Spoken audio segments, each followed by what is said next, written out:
This week we are going to be looking at characterizing chaos, and as a first step I'd like to discuss fractals today. Recall that in the last lecture we were looking at the bifurcation diagram for the logistic map, and towards the end I pointed out one curious feature of this bifurcation diagram, namely that when you consider the whole bifurcation diagram, which is shown here in the extreme left of your screen, then a small part of the bifurcation diagram, when expanded, looked pretty much like the original diagram itself. And when you took a small part of that and expanded it, it looked pretty much like the old bifurcation diagram itself, and you could then take a small part of that and expand it, and so on ad infinitum. This kind of geometry is described these days by what is termed fractals, and the fact that a certain structure in the object occurs on smaller and smaller scales is characteristic of fractal geometry. Many natural objects also share this feature. A spectacular example is that of a head of Chinese broccoli. When you look at the broccoli head, you can notice that it is consisting of many little nodules over here, and when you expand it, you can see that the structure of each of these nodules is extremely intricate, but if you focus on one of them, you can see that each of these looks pretty much like the whole nodule itself, and the whole structure is repeated endlessly in this broccoli.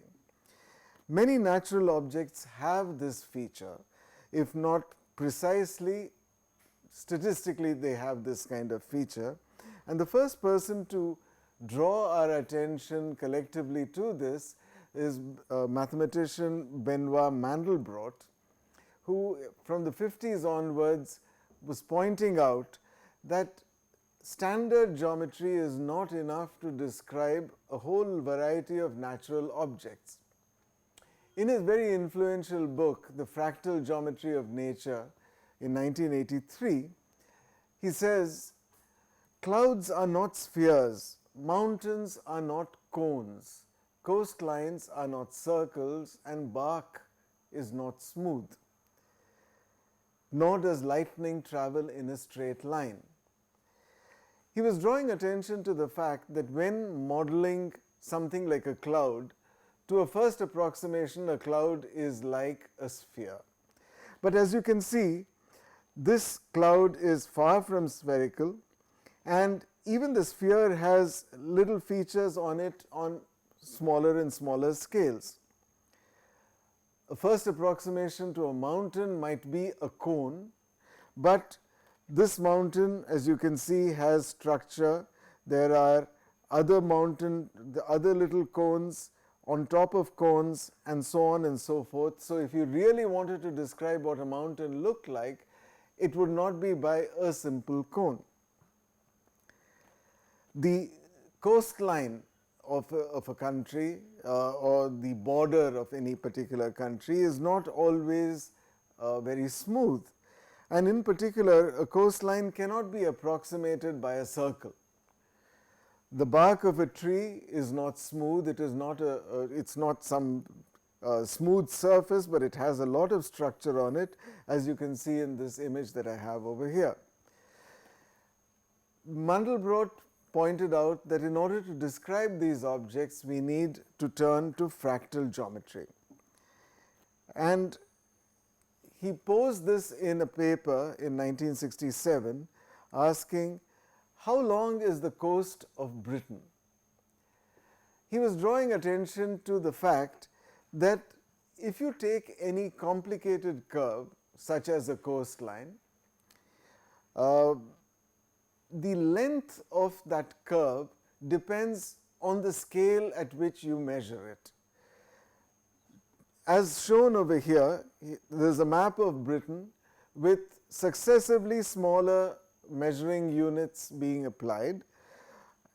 At the extreme right corner over here, in the bottom right corner, if I use a scale of 250 kilometers, then in 10 with 10 measurements or 10 steps of length 250 each, I would have completely covered the coastline at that scale. If I went to a smaller scale, 200 kilometers, I need 13 such measurements to do that. If I have 150 kilometers, I need 18. If I need a finer grid, 100 kilometers, I'll need 29. With 50 kilometers, I'm at 72, and at 25 kilometers, I'm at 169.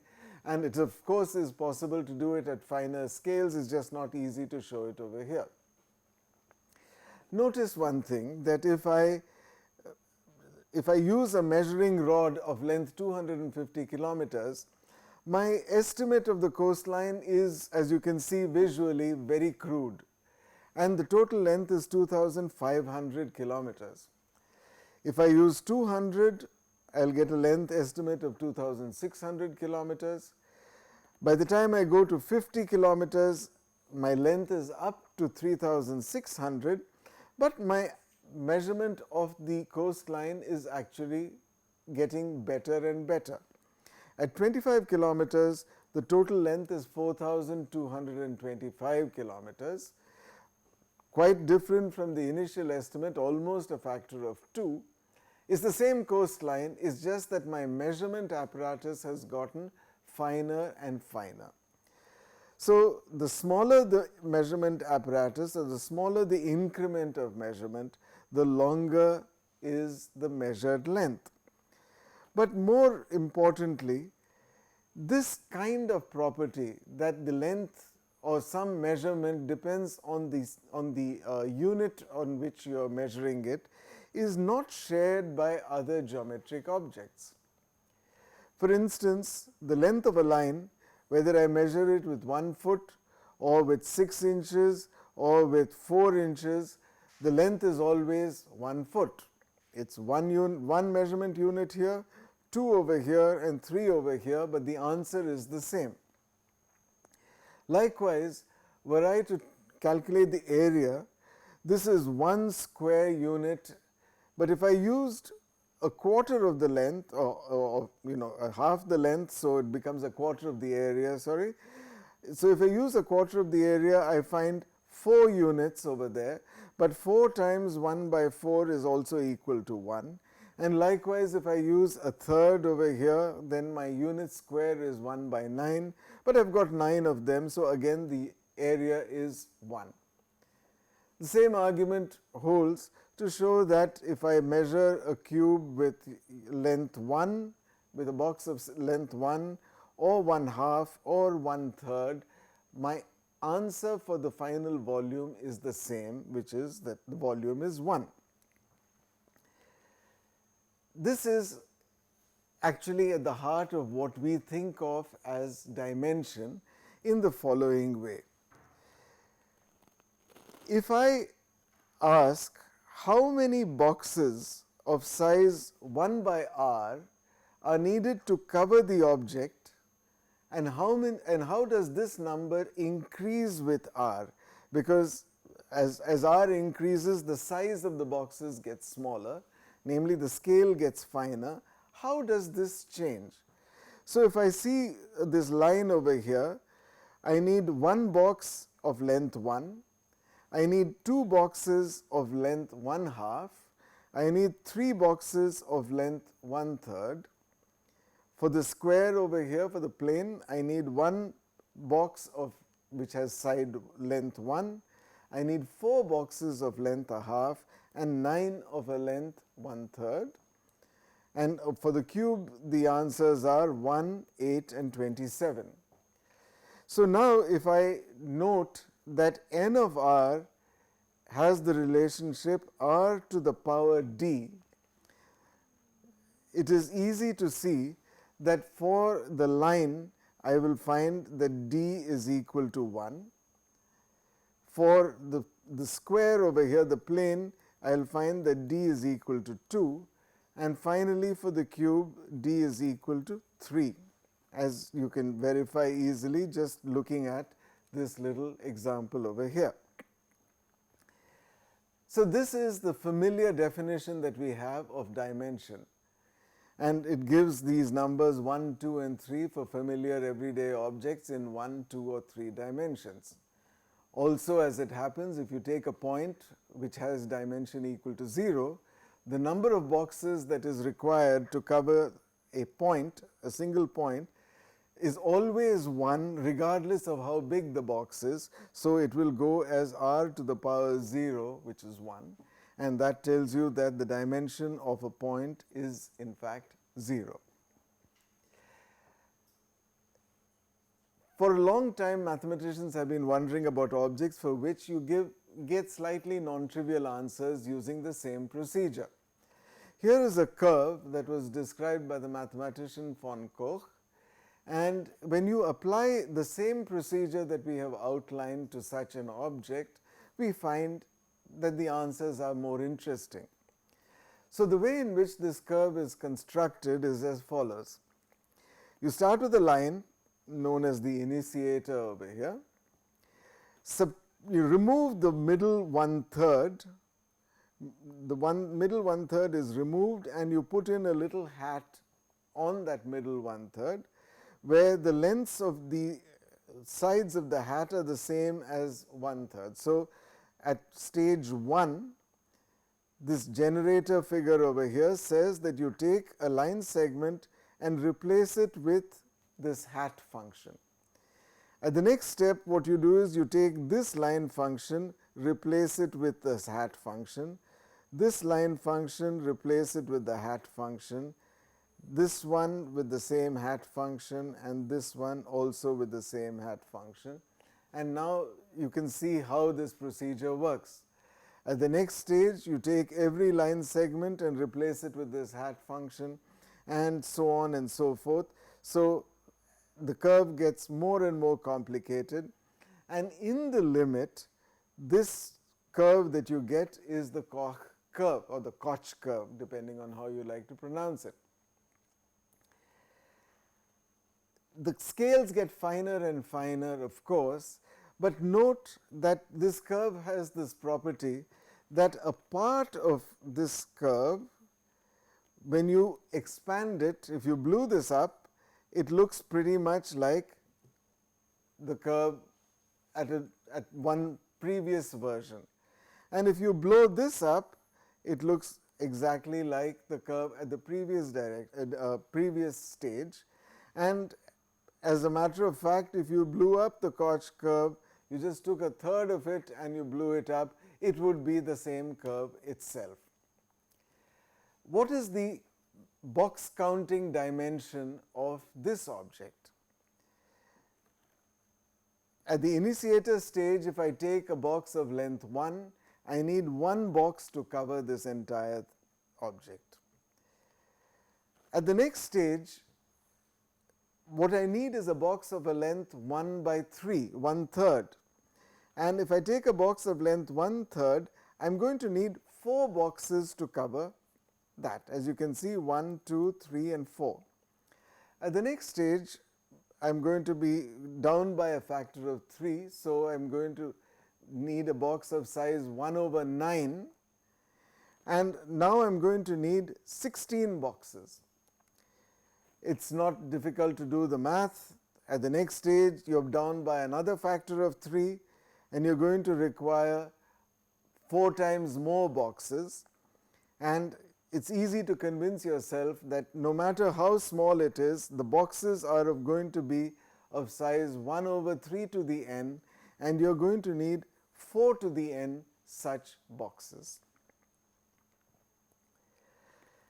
Now, given this data over here, that when r changes as 1, 3, 9, 27, etc., all the way down to 3 to the n, the number of boxes goes as 1, 4, 16, 64, all the way up till 4 to the n. Putting all this data in this expression over here, you get that 4 to the n is 3 to the n to the power d, from which you can deduce that the dimension, this box counting dimension of the Koch curve, is log 4 by log 3. Now, log 4 by log 3 is not an integer, it is a fraction of some kind, and hence the name fractal was given to it, to such objects, by Mandelbrot. In this particular case, by evaluating log 4 by log 3, you can deduce that the value is something like 1.261. So, the curve is not as thin as a line, which would have dimension 1, and yet it is not space filling, or is not filling the plane, in which case it would have had dimension 2, but it is somewhere between 1 and 2. So, this curve has got features on all scales, and this is very typical and characteristic of a fractal object. This kind of construction can be applied to other objects.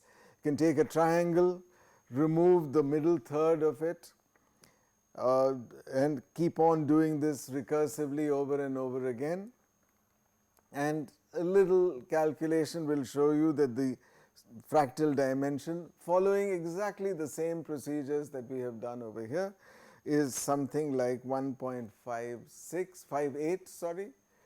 You can do this in more than 2 dimensions, you can do it in 3 dimensions, you can do it in 1 dimension, we can do it in any number of dimensions. You can have this recursive manner of construction, and here is a Sierpinski gasket in 3 dimensions, and this object will have dimension 2. So, a fractal need not necessarily have a fractional dimension, it is just that it should obey this kind of scaling in a non-trivial manner. Okay. So, many interesting objects can be constructed, and they will have their own particular value of the fractal dimension. But you can go beyond this. You do not have to look at constructed objects. Many natural objects also seem to have the same feature. Of course, these are not exactly replicas of themselves at every stage, but statistically speaking, they are very similar to the construction at another stage. So, here are 2 examples that I have taken from the internet, various different sources. Here is the rivers of Germany, for example, and what has been done over here is to plot the river basins showing the main rivers and their various tributaries, and you can see that visually at least, the moment you see a particular river basin, if you just isolate a small part of it, that looks pretty much like a scaled down version of the entire thing. And you can scale this one down and this one down and so on. So, this has structure on all scales. Another common example is that of diffusion-limited aggregation. It is a model out of statistical physics, and this is a model which this is an example of a growth process, and this object grows in this following way. It starts out as a small little nucleus, and then it accumulates particles on the edges and keeps growing, and you can see pretty much that one part of it looks very much like itself. So too for the coastline of Britain. It is not a smooth self-similar curve, but it is only statistically self-similar. So, there is a procedure for calculating this dimension by the process of box counting. And how this is adapted to objects that are not exact copies of themselves is as follows. You cover the object with a box of size L, let us say over here. Once you have done that, you figure out how many boxes you need, reduce the size of the box, say by a factor of 2, and you ask how many boxes I am going to need now, and reduce it again and ask how many boxes we need now, and so on and so on and so forth. And if you keep scaling the box by size L at each iterate, the number of boxes that you require goes as 1 over L to the power of what is the dimension of the object. So, on a log plot, so on this side you plot the log of the number of boxes which have been touched by the object, let us say, and on this side the scale factor, which is 1 over L. So, the dimension d is just the slope of this line, and this is a way in which the fractal dimension is operationally calculated for a number of different objects. When you apply this to DLA, for example, you get a number like 1.76, again pointing to the fact that this object is not quite a line, but it is also not quite filling the plane, somewhere between 1 and 2. It turns out that fractal geometry is very useful in the analysis of nonlinear dynamical systems. Strange attractors tend to be on fractals. What I have at the background over there is the Mandelbrot set, which you would have seen in countless places as screensavers and so on. The boundary of this object is a fractal, and it is well characterized. There are lots of fractals everywhere in the Mandelbrot set. When you have an attractor, the basin of an attractor is frequently a fractal. A lot of natural objects are fractals, a lot of constructed objects are fractals, and so fractal geometry is a very useful way of describing things.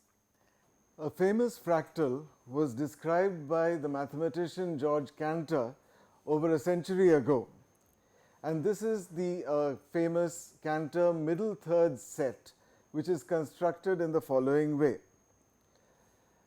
One starts with a line of length 1, as is marked over here, and from that you remove the middle third portion. So, the portion from 1/3 to 2/3 is removed at the first stage. At the second stage, you remove 1/3 of each of the remaining intervals. So, now we have 4 intervals of length 1/9 each. At the next stage, you remove 1/3 of that, and then you remove 1/3 of the next one, and so on and so on and so forth. Now, in the limit, one gets the so-called Cantor set, and this Cantor set is a fractal, because as one can see, there is an element of self-similarity in it. As you can see, this portion of the set, if expanded by a factor of 3, would look like the entire picture itself. So, this construction displays the self-similarity of this set. The fractal dimension of this set is log 2 by log 3, and this is a number which is less than 1. And one can see why this, why the fractal dimension is log 2 by log 3 by doing the usual box counting.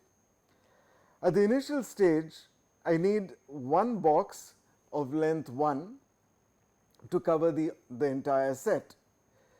If I reduce the length of the box to 1/3, I will now need 2 such boxes. If I reduce it to 1/9, that is at this level, I will need 4 boxes. And you can easily see that if I reduce the length to 1/3 to the power n, I am going to require 2 to the power n boxes. In the limit, as n goes to infinity, you will find that the fractal dimension computed in exactly the same way as we have done in the earlier examples is log 2 by log 3. Okay. And this is a number which is bigger than 0, but less than 1. There are several interesting properties of this Cantor set. The first, of course, is that it is self-similar, and as we have just computed, the fractal dimension is log 2 by log 3. But more than that, there are no intervals, because as you have noticed over here, I have removed the middle thirds and then the middle thirds and the middle thirds and so on recursively. So there are absolutely no intervals in this set, and the Cantor set just consists of a set of points. In higher dimensions, this construction is termed a Cantor dust. And it is a collection of uncountably many points. Now, how do we see that there are uncountably many points in this set? This is done by looking at the ternary representation of any number in the interval 0 to 1. Ternary representation, or base 3. Any point between 0 and 1 can be written as 0 point a1, a2, a3, all the way up to ak, an and so on, tending to infinity. But because this is in base 3, the a sub i's are either 0, 1 or 2. Removing the middle third at step 1 means that all points with a1 is equal to 1 are excluded, because points on the left hand side, points on this side have got a1 equals 0, points on this side have got a1 equals 2, and what has been removed are all the points with a1 equals 1.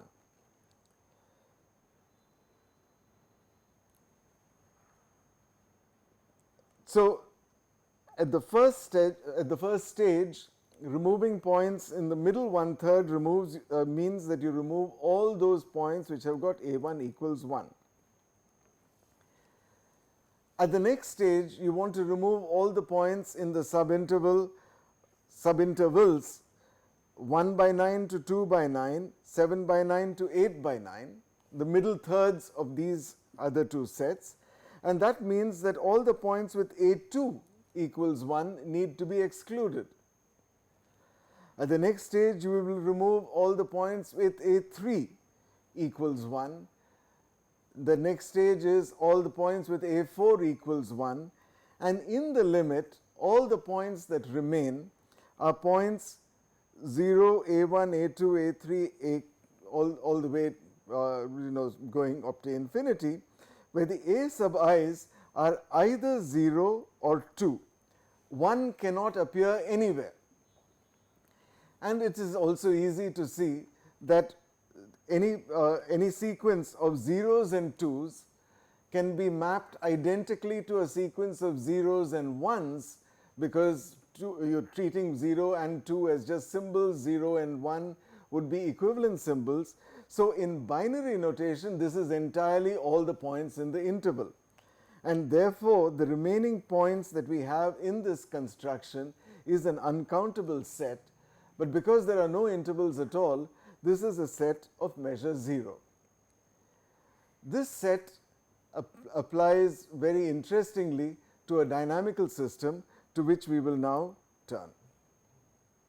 But it also seems to arise naturally in many dynamical systems, as for example, the tent map. Recall the tent map that we introduced several lectures ago.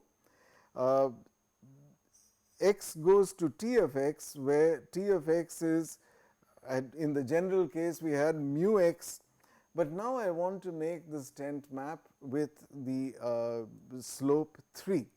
Okay. So, the tent map is 3x on the interval 0 to a half, and is 3 into 1 minus x from the interval half to 1. Since this map goes outside the interval, you see this is outside the interval, points that map here will eventually go to minus infinity.